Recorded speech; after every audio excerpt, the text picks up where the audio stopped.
बताता हूं, नूह ही धर्मी था। भले उसके परिवार धार्मिकता के कम थे, लेकिन फिर भी उसके परिवार को सबको बचाने के लिए, तेरे फैमिली के लिए जहाज बना लिया। जहाज कैसी बनाना, वो प्रभु ने अगुवाई दिया। लकड़ी कौन सी काट के लाना, वो प्रभु ने अगुवाई दिया। खिड़की कैसी बनाना, वो प्रभु ने अगुवाई दिया।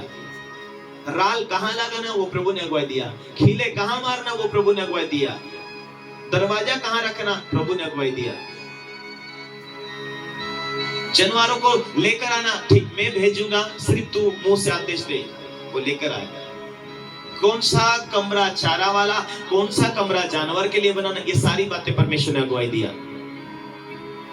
आज तुम और मैं जिंदे हैं और जीवित परमेश्वर हमें दर्शन और अगुवाई की जरूरत देना चाहता है, और हम सबको उसकी अगुवाई की जरूरत है।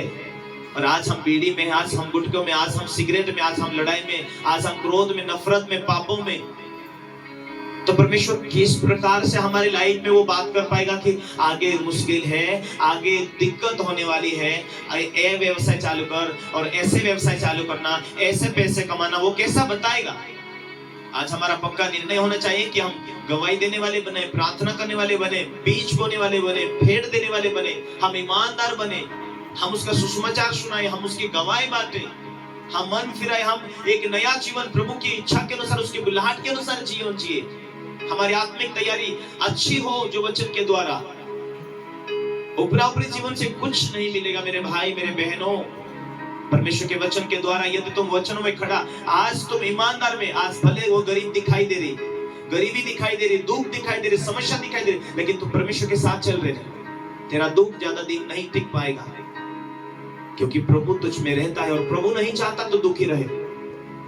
तेरी गरीबी तेरे सामने ज्यादा दिन तक नहीं टिक पाएगी, क्योंकि तुझ में प्रभु रहता है और प्रभु तुझे गरीब नहीं देखना चाहता। तेरे जीवन में मार्गों खोलेगा, तेरे छोटे से व्यवसाय क्यों ना होगा, लेकिन खुदा को बात करते तक, तुझे अगुवाई मिलते तक, तुझे दर्शन मिलते तक, तुझे पवित्र आत्मा जब तक अगुवाई ना करे तब तक तू पीछा कर, एक एक बातों की चौकसी कर, प्रार्थना को बढ़ा दे, धार्मिक लोगों का इज्जत कर, अपने आत्मिक माता पिता का अधीन रहकर इज्जत कर, मान सम्मान कर, घर में जाकर अपने कमरे में जाकर घुटने टेक, बाइबल पढ़, वचन को लागू कर, अच्छे योद्धा, अच्छे अभिषेक लोगों की वाणी को सुन, उनके प्रचारों को देख, जो तेरे आत्मिक जीवन, तेरे जीवन भूख और प्यास होगी वचन में बढ़ने के लिए, प्रार्थना बढ़ने के लिए, वो भूख तुझे उस दर्शन तक पहुंचा देगी।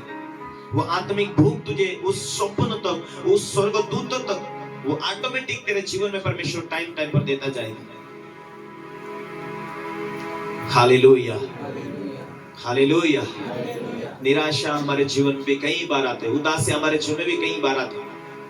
हमें भी फैमिली वाले परिवार हैं, कई बार पैसे नहीं होते, जीवन में निराशा आती, उदासी आती, कई बार प्रार्थना की कमियां होती काम धाम की वजह से, लेकिन प्रभु ने हमें संभाला।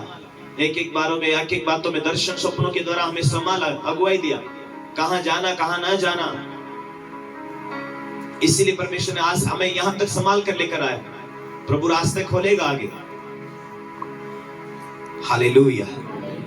परमेश्वर का वचन कहता है, जिसने तुम्हें बुलाया वो वफादार है, जिसने तुम्हारे हृदय में ये बातें डाला कि तुम यीशु की महिमा कर सको। जिसने नूह को बुलाया उसको मालूम था कि नूह को आगे नहीं मालूम, मुझे मालूम है, मैं तुझे अगुवाई करूंगा। तुम्हें कल क्या होगा, कल कैसे जाना जीना, व्यवसाय कैसे करना, वो मालूम नहीं होगा, लेकिन जिसने तुम्हें अपनी बेटी अपना बेटा बना लिया, अपनी फैमिली में जोड़ा है, वो सृष्टि का रचनहार है, तुम्हें समझाना, तुम्हारे भविष्य को आनंद भरा बनाना उसको मालूम है। एक पल के लिए उदासी नहीं, निराश नहीं होना, संदेश हमें मिलता है, लेकिन कई बार निराशा से भी गुजरते हैं। लेकिन प्रभु ने कहा, जगत के अंत तक मैं तुझे कभी ना धोखा दूंगा, कभी ना छोड़ूंगा, कभी नहीं त्यागूंगा। मेरी बेटी मैं तेरे साथ हूं, मेरे बेटे मैं तेरे साथ हूं।